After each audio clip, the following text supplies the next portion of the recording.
Magandang araw mga kapalay! Andito po tayo ngayon sa ating napaka-exciting na palaro, ang Palaywaki ng Galing Trivia Challenge. Titignan natin kung talagang nakinig kayo at naintindihan nyo ang tinuro natin tungkol sa Palay Check Key Check number 2 o paghahanda ng lupa. Ganito po yan. Mayroon tayong 2 rounds, easy at difficult. Ang madaling tanong ay may halagang 100 sagana points, habang ang may hirap na tanong naman ay 200 sagana points. Meron din po tayong random super sagana point questions na ang halaga ay 1,000 sagana points. Pagkatapos ng 2 rounds na may tig-10 tanong, ang may pinakamaraming sagana points ay maaaring mag-redeem ng kanyang points sa Smart Padala, GCash o pwede rin namang load. Mag-comment lamang po kayo sa ating chat box dito sa Facebook. Dapat po ay sa mismong page ng RSF Extension Program po kayo nakatutok. Simulcast po tayo sa iba't ibang Facebook pages, pero yung mga sagot lamang po dito sa RSF Extension Program ang aming tatanggapin. Ako po si Catherine Vital. Oras na para Palaywaki ng Galing. Yun pala yun! Trivia Challenge! Yun pala yun! Yun pala yun! Ay, yun pala yun! Yun pala yun! Yun pala yun! Yung pala yun! Yung pala yun! Yun pala yun! Ay, yun pala yun!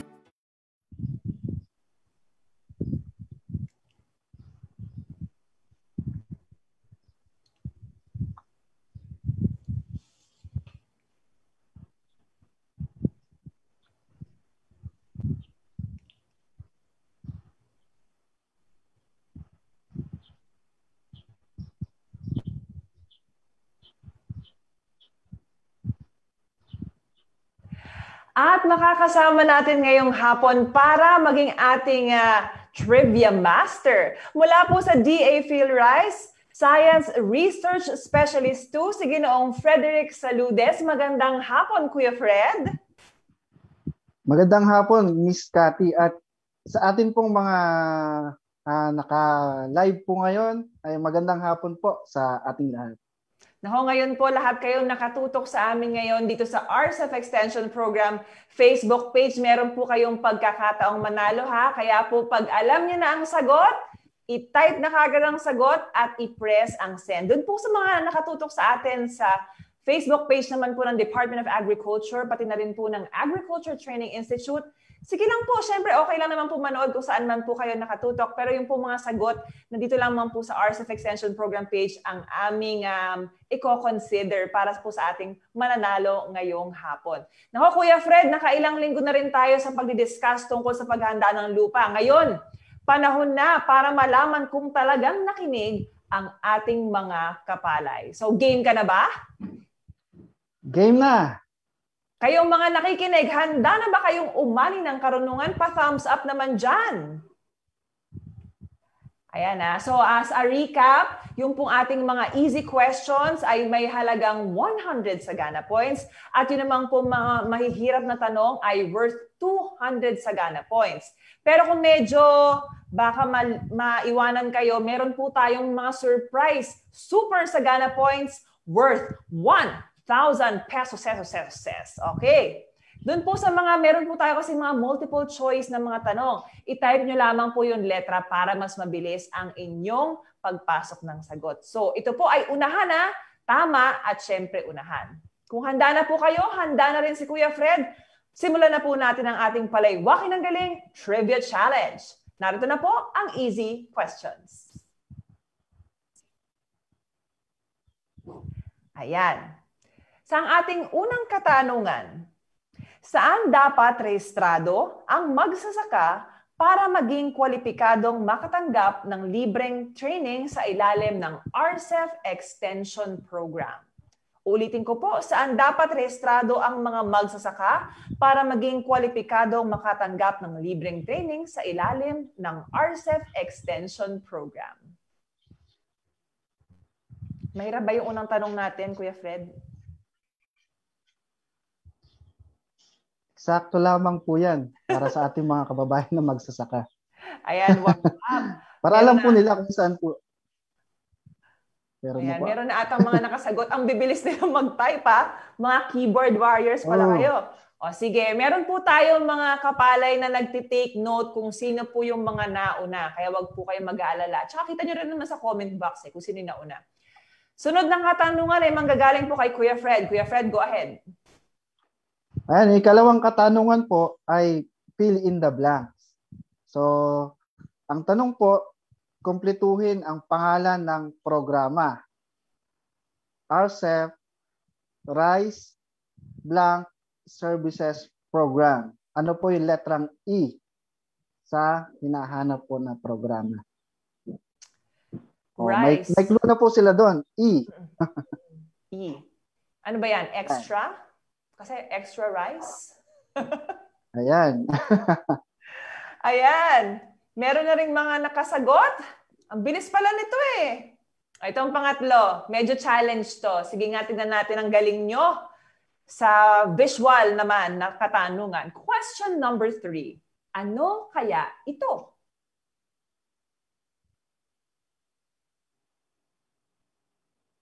Ito pong question number 3 natin. Ito po ang clue ha. Ito ang palay check na nakatutulong sa mas maayos, matipid at epektibong pagpapatubig. Mas madali ang pamamahala sa damo at kuhol at magiging pantay ang paglaki at paggulang ng palay kung susundin mo ito. Ano ito? Yan.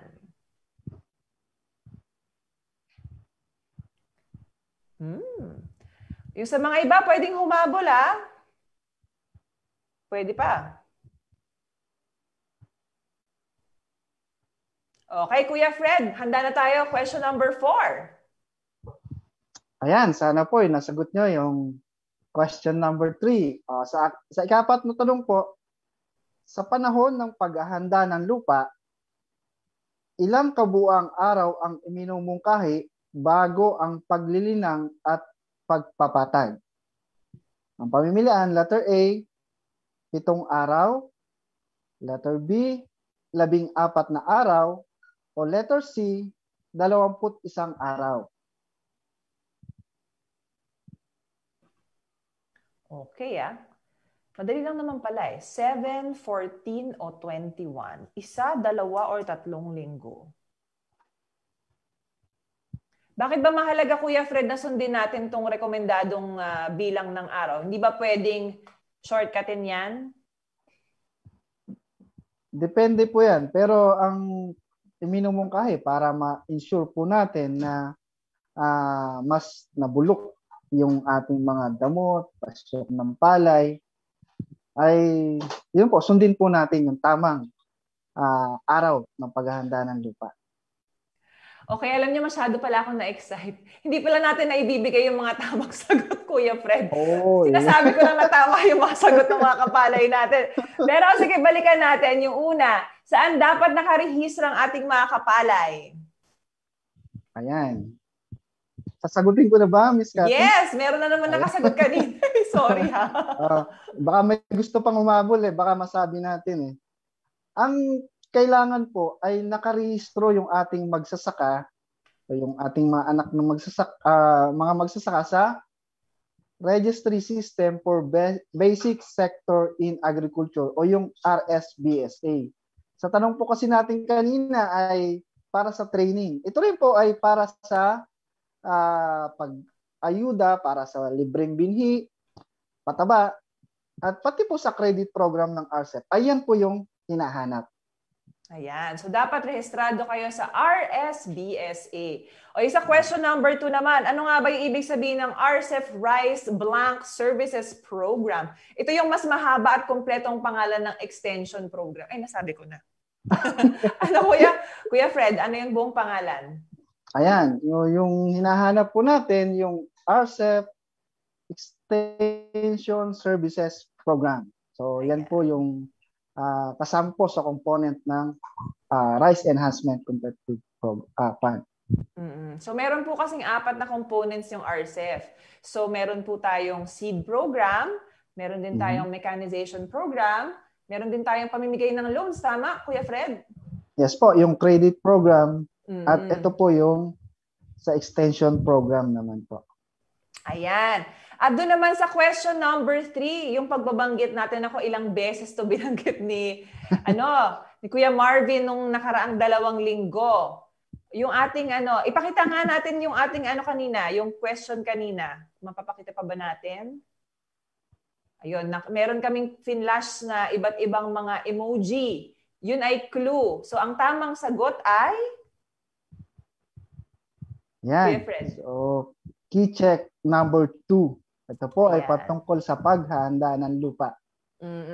Pero dapat kompleto, dapat palay check, key check, 2. Yan. Tama Okay, po. sa number 4 naman, ano po ang tamang sagot sa panahon ng paghahanda ng lupa? Ilang kabuong araw ang minumungkahi bago ang paglilinang at pagpapatag?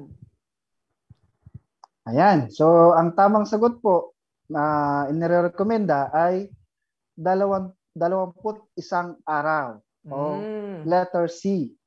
Yan, letter C. May nakatama ba? Marami atang nakatama. Ayan. Sige, pumunta naman tayo sa question number 5. Ayan. Hindi na namin makakalimutan. Ibibigay na namin agad yung sagot para hindi na kayo manghula kung tama ba or mali ang sagot nyo. Marami po kami nakikitang nakikijoin sa ating competition ngayon. So, ito po ay paramihan ng points pagdating sa dulo.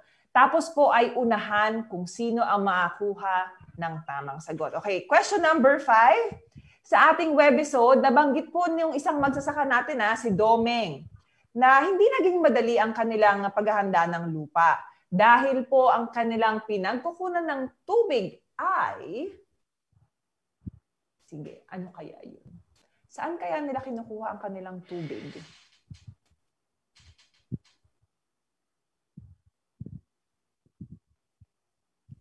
May nakasagot na ba ng tama? Parang nahirapan sila. Wala pang sumasagot. Mga hindi yata nila napanood po last yung episode. Oo. Pero sa mga nakasubaybay po, alam po nila yan. Ayan. Yung pong pinagkukunan daw kasi nila Domeng, nabanggit nga natin sa usapan na minsan ito yung talagang dahilan kung bakit hindi umaabot ng ganun katagal yung paghahanda ng lupa ng ating ibang mga kapalay. Pero meron pa rin pong paraan na masunod yung rekomendadong pamamaraan ng DA PhilRice pagdating sa paghahanda ng lupa. Ano ba to? Tatalunan ba natin tong sagot na to? Ayun tong tanong na to. Bigyan natin ng clue, Kuya Fred. So yung iba, meron silang, kumbaga yung iba talagang medyo mas madali ang buhay kasi meron silang irigasyon. So hindi yun. Hindi ng tamang sagot. Ano pa ba ibang options? Bago pa man dumating po yung mga irrigation, ginagamit na po ito bilang source ng patubig ng karamihan. Ayan. So yung clue po dyan, ayun, pag rainfed at kailangan ng tubig, papanda rin lang po nila. Ayan. Clue na po yun. Madali nang sagot yan. Nakita ko na, may nakasagot na ng tama. Meron nang nakasagot ng tama. Ayan, sige. Ang tamang sagot ay, Kuya Fred? Ayan, yung may makina po silang bomba o yung water pump. Ayan, water pump. Okay, question number 6 tayo. Okay po, sa ika-6 na tanong, sa panahon ng paghahanda ng lupa, ilang araw po ang minumungkahi bago ang unang pagsusuyod? Ang pamimilian, letter A, 7 araw. Letter B, 14 na araw. O letter C, 21 araw. Ganon ulit, Ayan. no? 1, 2, hanggang 3 linggo. Ano Iba nga po ba? yan sa unang tanong natin, ha? Kanina. Unang pagsuyod naman ito, bago ang unang pagsuyod. Yan. So, Magbibigay sana kami ng trivia ni Kuya Fred, pero kasi bahagi ng susunod na mga tanong natin Kaya tignan natin ang inyong mga sagot. Ayan, may nakasagot na ng tama. Anong tamang sagot, Kuya Fred?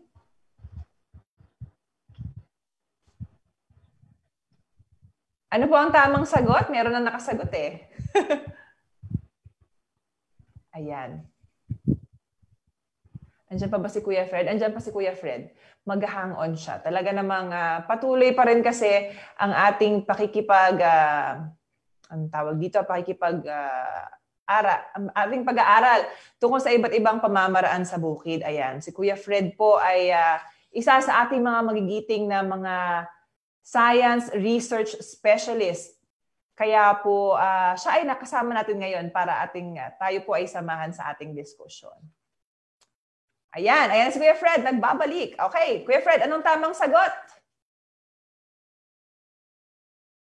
Naku, naka-mute ka. Alam niyo, nangyayari talaga to. Ganyan talaga. Sorry po. Ayan, okay. Ayan. Question number 6. Ang tamang sagot po ay? Ang tamang sagot po ay 7 araw. Ito po yung may pagitan po tayo na 7 araw sa mga paghanda ng lupa. So, letter A po, 7 araw ang tamang sagot. Ayan. Very good. Tama naman yung mga sagot nyo. Ito naman, question number 7. Talagang nalalaman natin sino yung mga masusugid na sumusuporta sa ating programa kasi talagang tama ang mga sagot at mabibilis pumindot.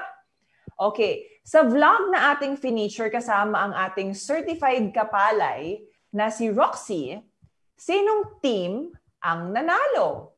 Team Pagong-Pagong ba o Team Tipaklong?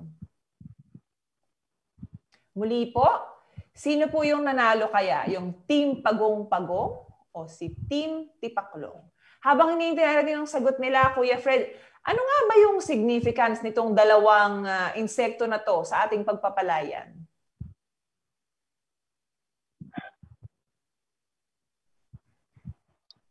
Kung napansin po ninyo, yung pangalan ng mga team po nila ay yan po yung mga kaibigang pulisap na nasa palayan po natin. So yung pagong-pagungan, ito po yung kulay orange. Sa panahon ng namumulaklak yung palay, dumadami po sila. Pero hindi po sila peste sa palayan. Yung pagong-pagungan. At yung tipaklong naman po, ito yung may dalawang klase kasi tayong tipaklong. May mahaba ang sungot at yung maiksi ang sungot. So yung mahaba ang sungot o yung antena, ayan po yung kaibigang pulisap. At yung maiksi naman, ayan po yung nakapag-cause ng damage pero hindi naman po significant kung kakaunti lang. Ayan. So pareho pala silang hindi dapat, kumbaga, wag niyong wasakin. Dahil wag kayong matakot kasi pareho naman pala silang kaibigan. Kumbaga. Tama ba, Kuya Fred? Ayan. Tama po. Kaya pag may nakikita kayong mga kulay orange, wag po kayo mag-spray. Natural lamang po na nandyan sila. Kailangan lang po nila na kumain ng sobrang pollen ng palay para dumami yung mga kaibigan po natin. Pero hindi po sila peste. Kaya wag po kayo mag-spray. Good to know. Pero ang nanalo po sa ating challenge doon sa ating vlog ni Kapalay Roxy ay si Team Kuya Fred. Ayan. It's yours po, Miss Cathy. Ako na lang magsasabi. Ang nanalo po ay Team Tipaklong. Ayan. Okay. Sige, next question. Question number 8. Ayan, sa ika-8 tanong po. Ano po ang tawag sa gabay tungo sa pinagsanib na pamamaraan ng pagsasaka? Saklaw po nito ang teknolohiya at kung paano ito matutuhan upang matiyak ang paggamit ng ating mga magsasaka. Ang pamimilian po, letter A, checklist system. Letter B, bucket list system. Letter C, palay check system. O letter D, checkered system. Ayan.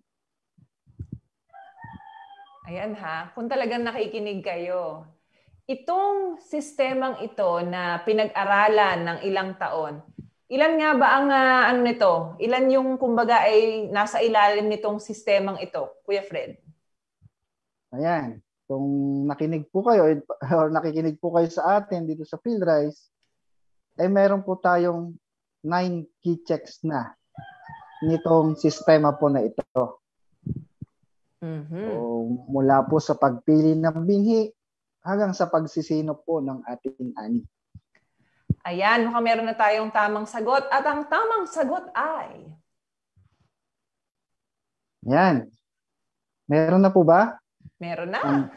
Ang tamang sagot po ay palay check system. So, letter Ayan. C ang tamang sagot po natin. Ayan, so tandaan nyo meron tayong palay check system. Sa ilalim ng palay check system, meron tayong siyam na key check. So, palay check, key check, number 1 to 9. Ayan, alamin nyo po yan. Dapat alam nyo lahat para makatulong sa inyong pagpapalayan. Okay, narito na po. Alam kong medyo hanging by the moment na iba sa inyo dahil baka uunahan kayo na iba. Pero ito, pag nasagot nyo, edi malaking malaking bagay kasi narito na po ang ating super sagana question para sa easy round. Makinig po kayong magiging. Saan pwedeng magparehistro sa RSBSA o Registry System for Basic Sectors in Agriculture? A. City or Municipal Agriculture Office. B. City or Municipal Health Office. C. Post Office. D. Lahat ng nabanggit. Or E. Wala sa nabanggit. Saan kaya pwedeng magparehistro? Kuya Fred, ano nga ba yung requirements bago sila pumunta doon sa tamang sagot? Ayan. So, yung RSBSA po, ito nga nabanggit natin kanina na kailangan para po doon sa maging eligible sa ating pong mga ayuda. So, ang ilang requirements po, ito yung mga katunayan po na kayo ay nagsasaka ng palay. Katulad po ng kopya po ng titulo o kaya po kopya ng sanlaan o yung EP. Ito po yung katunayan po na kayo po mismo yung nagsasaka ng palay at andyan din po yung inyo pong ID para po doon sa pagre-registro. At syempre, dapat po ay na-fill out po ninyo ng gusto yung mga impormasyon sa RSBSA form. Ayan. Kaya pag meron na po kayo lahat ng requirements na yan, kayo po ay tumungo sa tamang sagot. Letter A, City or Municipal Agriculture Office. At para sa ating ikasampung tanong, go ahead, Kuya Fred. Ayan. Sa last na tanong po tayo sa easy round. Sampung tanong, ano ang ibig sabihin ng FFS sa Agricultural Extension? Nako, familiar po yung ating mga kababayan dyan. Ito yung pamimilian po Letter A, Filipino Forestry Sector. Letter B, Food Fair Subdivision. Letter C, Field and Forest Land Station. O letter D, Farmers Field School.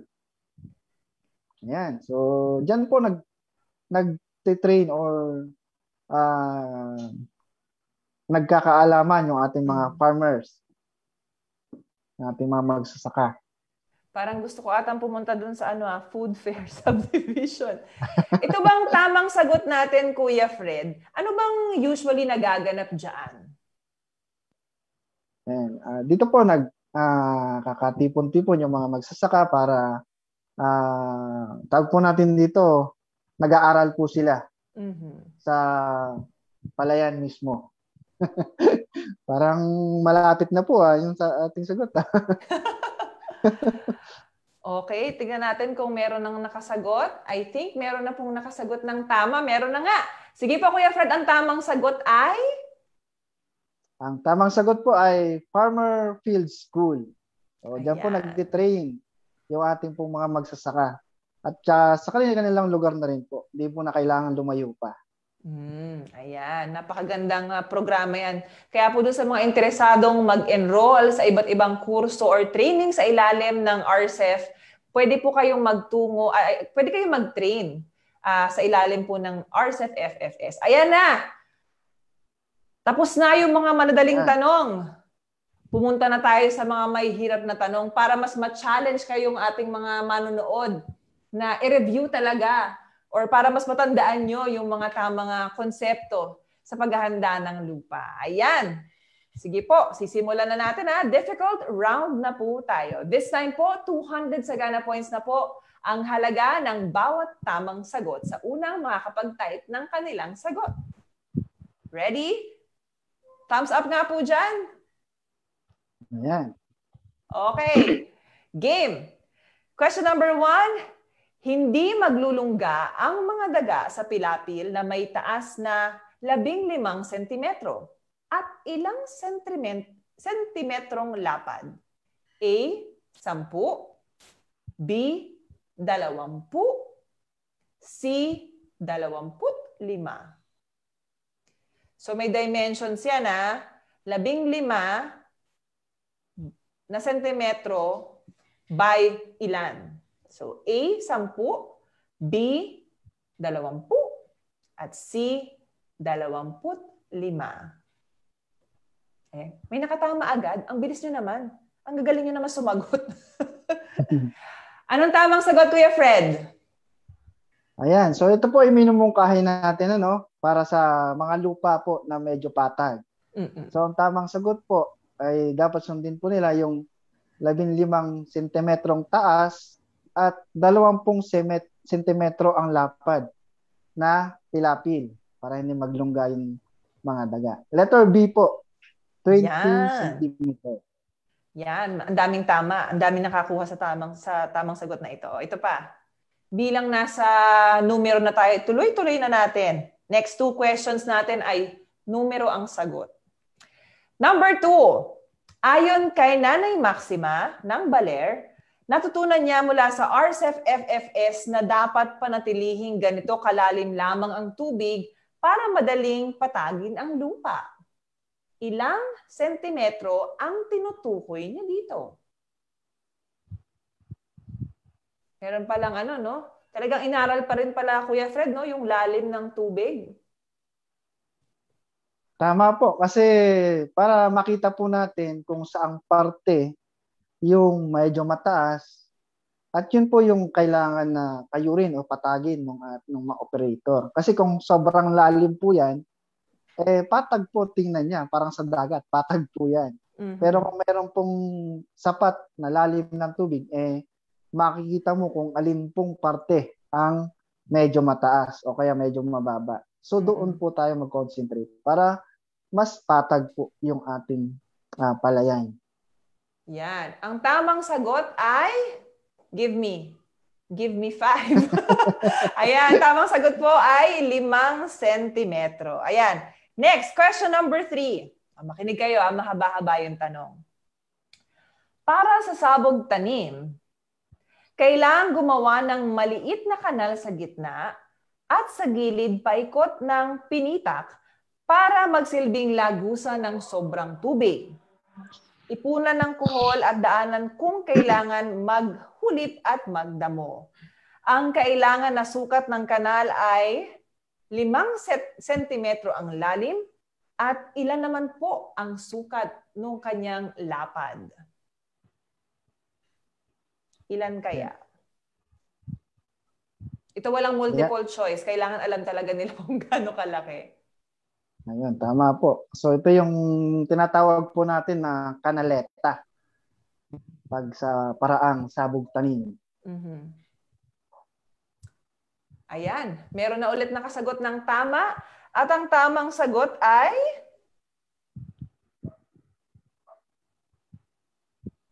tamang sagot po ay 25 sentimetrong lapad. Para madali po siyang patuyuan. Kasi po pag madaling matuyuan, mas ma-ensure po natin yung pantay-pantay na pagtubo ng ating mga ipinunla o yung ating sinabog na binhi.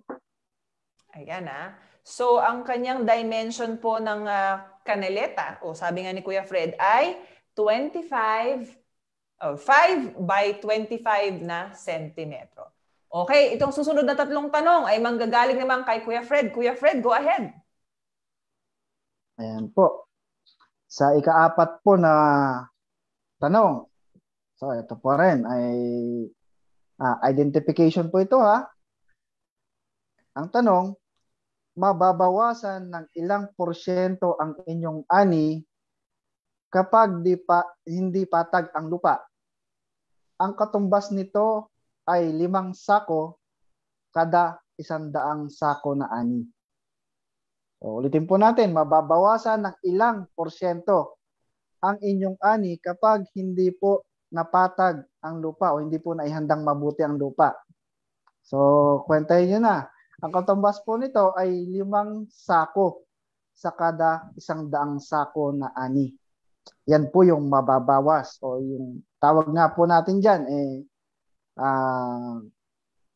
kabawasan po kaagad na sa ani pag hindi po nasunod yung tamang paghahanda ng lupa. Ito po ay pinag-aralan na po ng ating mga eksperto. Ayan, tama naman ang kanilang sagot. Ibig sabihin, hindi lang po kayo magaling sa pagpapalayan, magaling pa kayo sa math. Ang tamang sagot ay? Tamang sagot po ay 5% ng ani. Ito po yung mababawas kaagad o yung napag-aralan po na matatanggal kapag hindi po nasunod yung tamang paghahanda ng lupa. Okay. Ayan, malaking bagay na yon. Okay, question number 5. Ayan po. So, balik po tayo sa multiple choice. Medyo nahirapan po sila sa identification. Ilang araw mag-araro bago po magtanim gamit ang ating usual na hand tractor o rotavator. So, ilang araw po mag-araro bago magtanim gamit ang hand tractor o yung rotavator. Letter A, 1 hanggang 10 araw. Letter B, 11 hanggang 20 araw. Letter C, 21 hanggang 30 araw. At yung letter D, 31 hanggang 40 araw.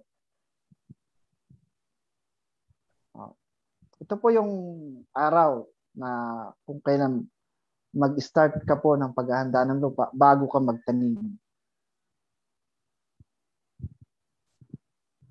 Sige nga, Kuya Fred. Meron na nakasagot ng tama. Ang gagaling! Nakakatuwa! Sumasagot talaga yan. Tama talaga yung mga sagot nila. Walang coaching yan, ha? Anong tamang sagot, Kuya Fred? Ang tamang sagot po ay 21 hanggang 30 araw. Ito rin po yung kasabay o habang hinihintay po ninyo yung inyo pong punla.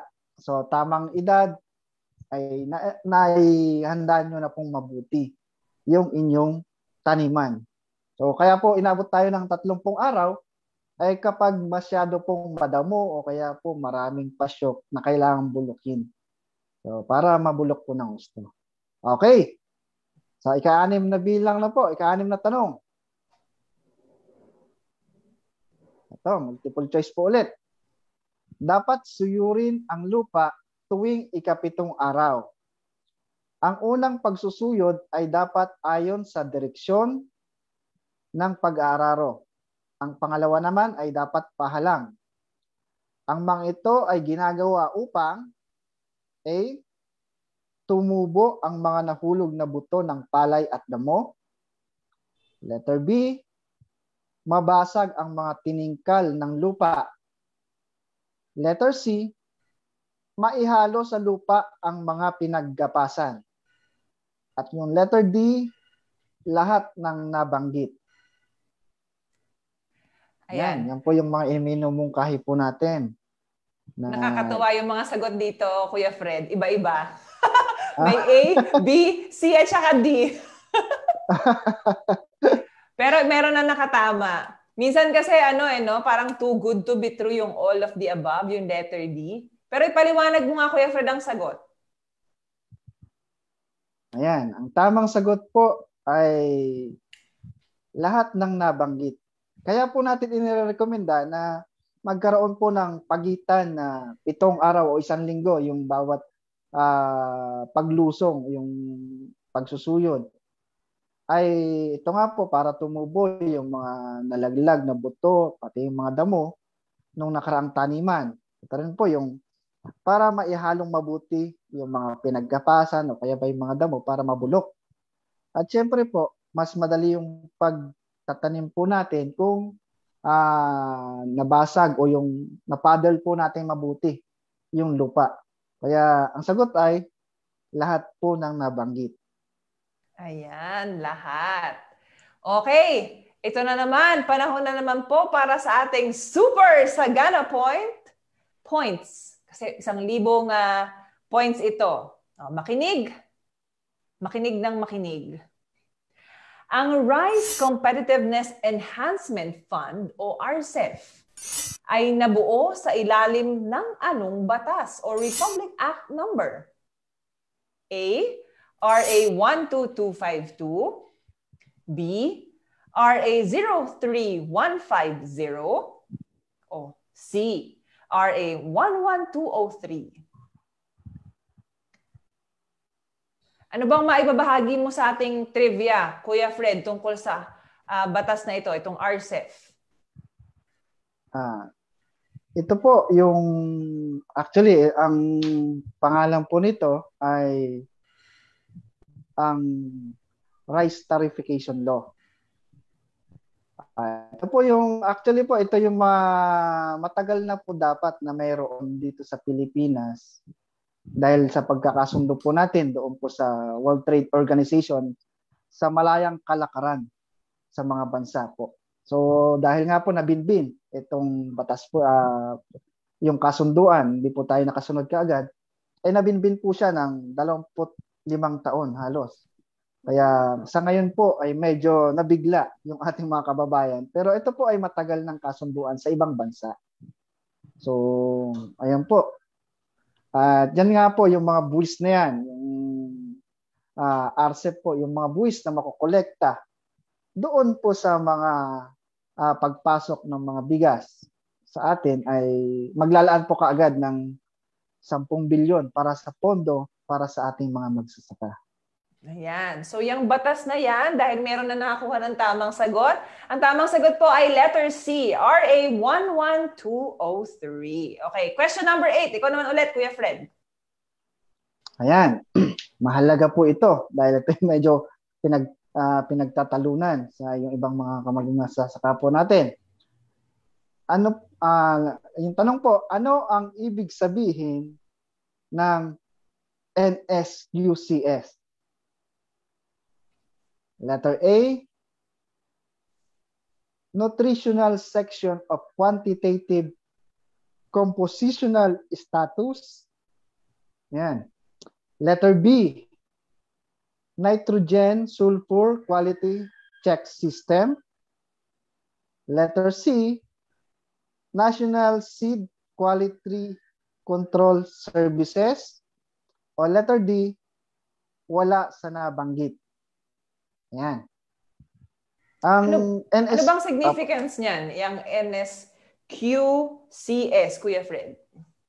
Yan po. Ang NSQCS po, sila po yung ahensya na nag-a-analyze po ng mga binhi ng palay at ng iba pang mga halaman.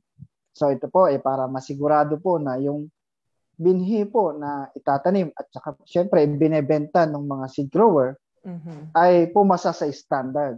Kaya ayan po yung binamimigay po natin sa RCEP mula po sa seed program ay dumaan po lahat sa kanilang ahensya para masiguro po na di kalidad yung binhi po na natanggap at itatanim po ng ating mga kababayan magsasaka.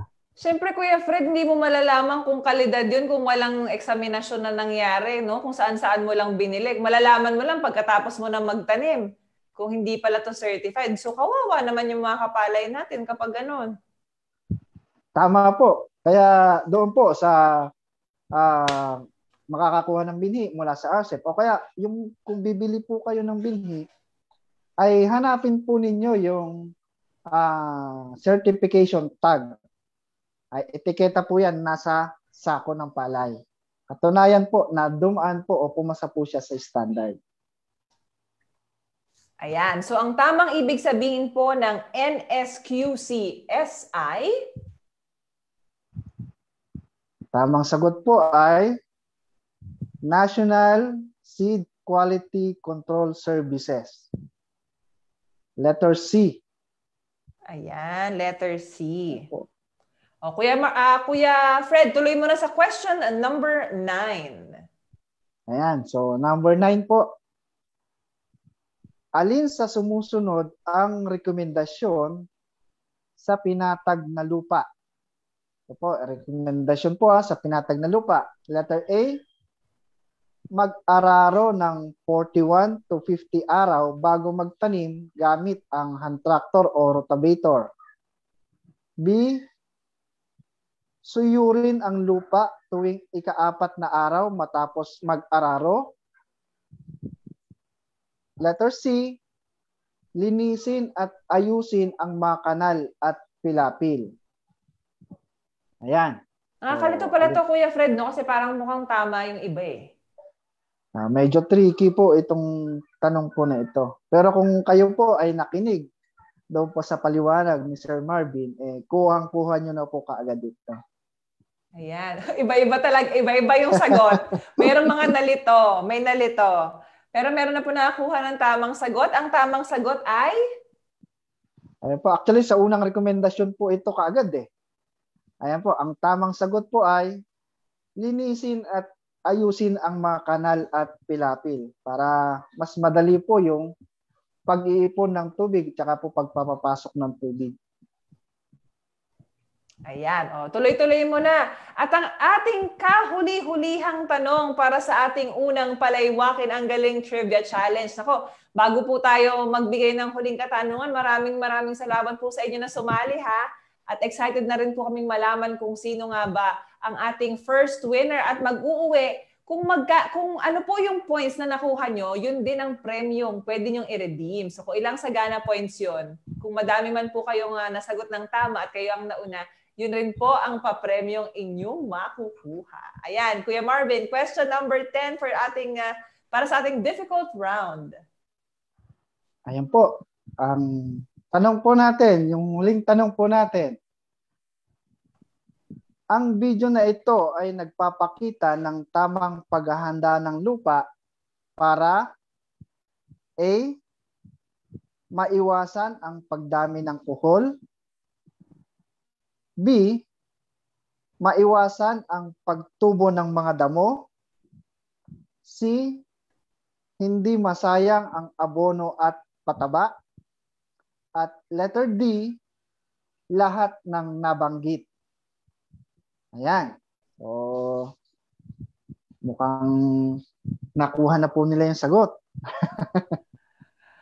Oo nga. Ayan.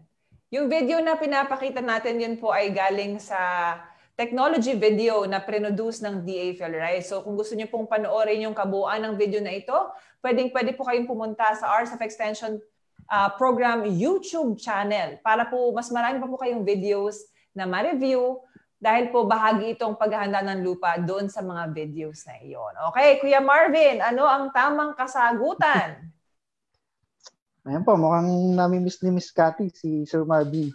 Ay, so, sorry, Kuya Fred. Then, mas style kami niya ni Kuya Fred eh. Kuya Fred, sorry, nalito na ako. Ayan, so, ang tamang sagot po ay lahat ng nabanggit. Mm-hmm. Ayan, so, sa tamang paghahanda ng lupa po ay halos, ito pong nabanggit natin pamimilian, yan po yung ating makukuha. Isa-isahin nga natin, Kuya Fred. Yung letter A, maiwasan ang pagdami ng kuhol.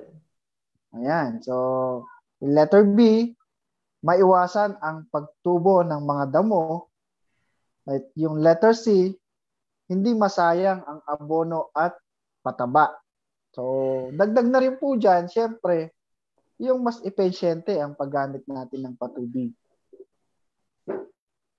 Ayan, maraming salamat Kuya Fred. Bago natin i-announce ang nanalo ngayon, meron po ba kayong mensahe sa ating mga kapalay na nakatutok ngayong hapon?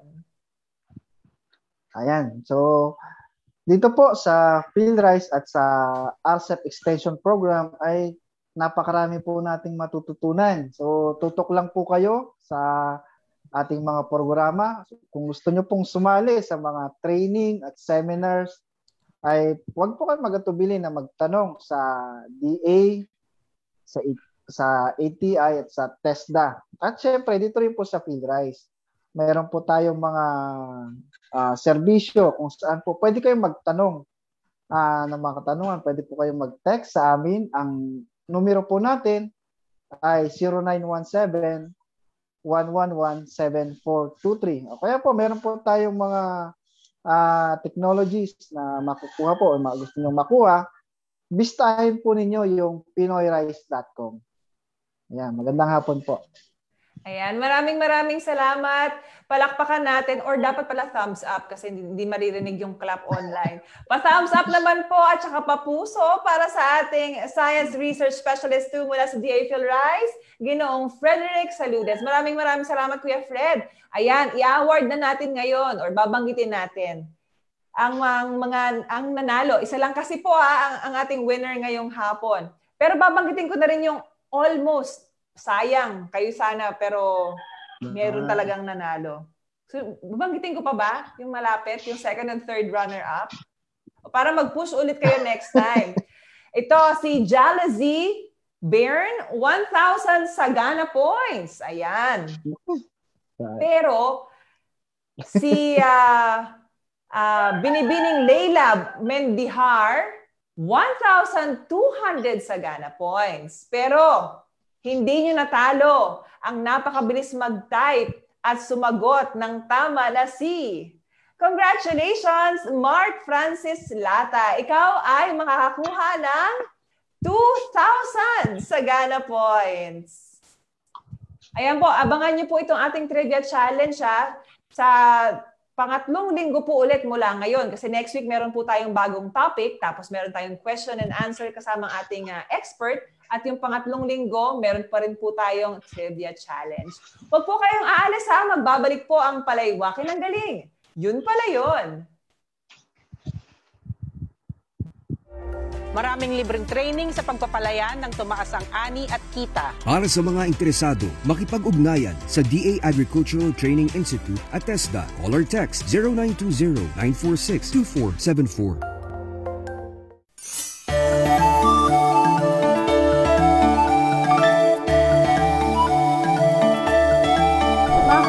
Ito po ang ating palaisipan question of the week noong nakaraang Miyerkules. Kung ang lupa ay may mataas o mababang parte, tiyak na dihado ang palay sa pagsipsip ng A. Tubig, B. Pataba, C. Tubig at pataba. Ang tamang sagot po ay C. Tubig at pataba. Narito po ang mga nanalo. Magandang hapon po. Ako nga po pala si Mark Francis Mercado Lata, taga Bulacan.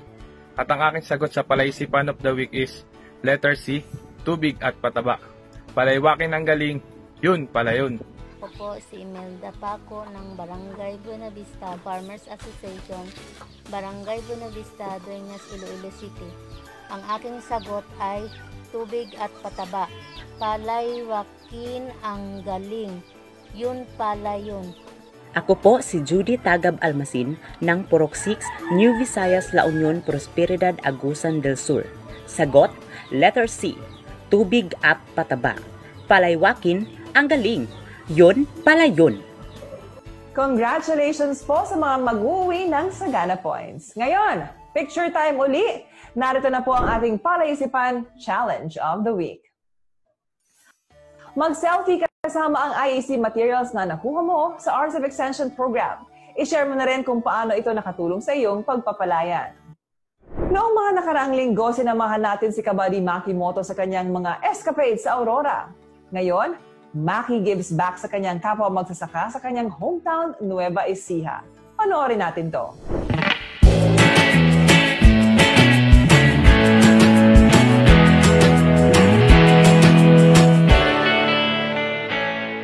So yan mga kabady, pagkatapos nating makilala yung dalawang kabady natin na si Ma'am Maxima at saka si Sir Marcelo na graduate sa RCEP Extension Program. So meron tayong susurpresahin na mga magsasaka kung meron silang narinig o meron silang nalaman about sa RCEP extension program. So mga kabady, samahan niyo po ako at kilalanin natin sila.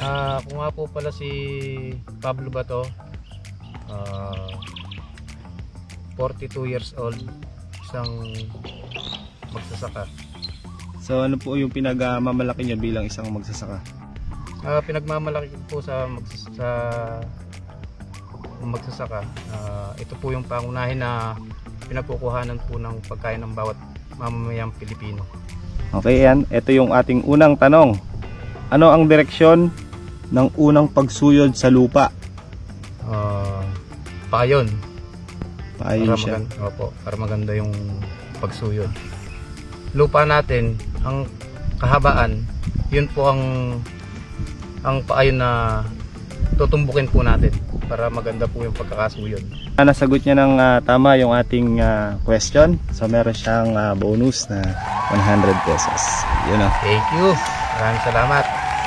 Okay, ito yung ating pangalawang tanong. Ano ang direksyon ng pangalawang pagsuyod o initial leveling? Una pa ayon, yung pangalawa pahalang para mabasag yung mga tiningkal ng lupa.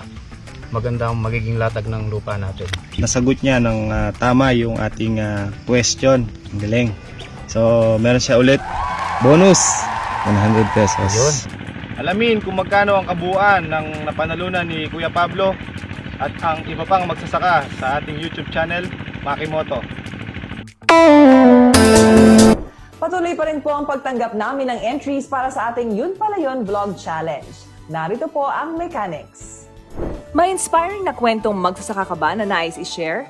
Sali na sa Yun Pala Yun Vlog Challenge, isang vlogging competition para ibida ang mga magigiting nating kapalay na di nagpadaig sa mga hamon ng panahon. Sila ang mga lodi natin sa bukid na patuloy ang pagpapalawak ng kanilang galing. Paano sumali? I-follow ang social media accounts ng RCEP Extension Program. Mag-fill out ng online application form. Mag-shoot. Mag-edit. Isabit ang entry at hintayin na may upload ito sa official YouTube account ng RCEP Extension Program.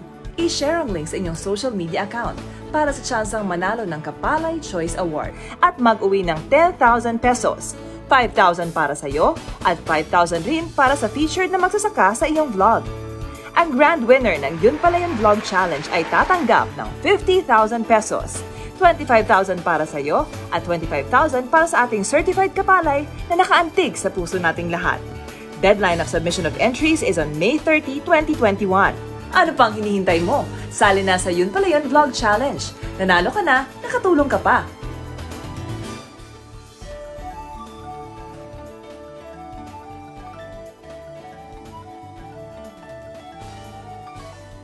Tandaan lamang na mga benepisyaryo lamang ng RCEP Extension Program ang maaaring itampok sa vlog. Pero kayong vlogger na sasali, hindi po kailangan kayo ay farmer mismo. Pero astig din naman, di ba? Kung vlogger na, farmer pa. Or farmer na, vlogger pa. Mga kapalay, sana po ay marami kayong inaning karunungan ngayong hapon. Hangad po namin ay hindi lamang kayo matuto, ngunit mag-enjoy din sa ating talakayan. Tandaan, lamang ang may alam. Sa Miyerkules uli, alas 3 ng hapon, sabay-sabay nating palaywakin ang galing. Yun pala yun.